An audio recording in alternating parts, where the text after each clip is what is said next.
St. Paul Public Schools is the only district we found that has devices like the one you see behind me to test for lead in water and get results immediately. While they had most results in hand, records show it took time to turn off some fixtures with high lead. 5 Eyewitness News reviewed lead in water testing results for more than 600 schools and discovered that 1 out of 4 were not following the state's guideline to test for lead. St. Paul Public Schools did not make that failing to test list, having tested all buildings this year. Records showed 233 fixtures with high levels of lead. We questioned the district to find out when they took corrective action to address the problems. The speed and the lower cost was really important to us. I sat down with Jeff Connell, who was part of a team that used these new water testing machines to check most of the district's 6,500 fixtures for lead. This gives us results instantaneously. Wow. Okay.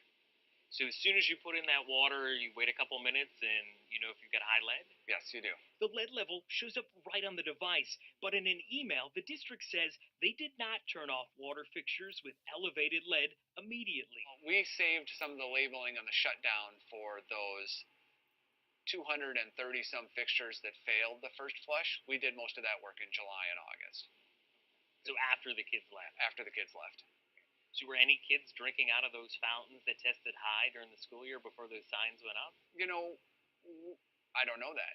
The district says it was always its intent to get data first from every school before implementing corrective actions.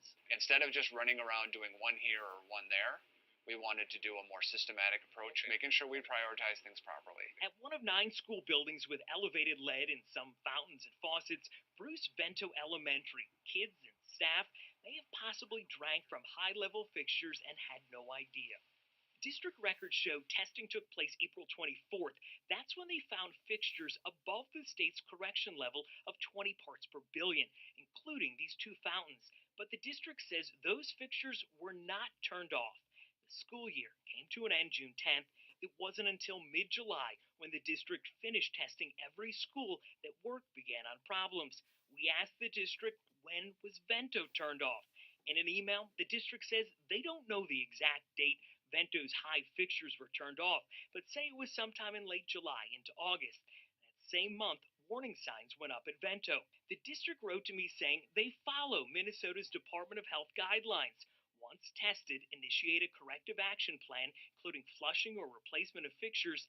This is the approach that SPPS took. Before the bell rang, I talked to a couple of parents outside Bruce Vento this week. Do you wish you knew right away? Yeah, if I knew right away, I would have done something about it too. Wish they took action on the spot. They should have, yes, right there and then. Of course, because, I mean, the question would be, it's not your children attending this school, it's our children. A district spokesperson says the state provides no timeline for when a school has to take corrective action. The next time St. Paul Public Schools test, they tell me corrections will be made as they go. They've hired 4 new plumbers just to deal with lead issues and to help install new filtered drinking fountains in schools. I should point out 96.5% of the district's fixtures pass testing, including most fountains. Eric Shalhoub, 5 Eyewitness News.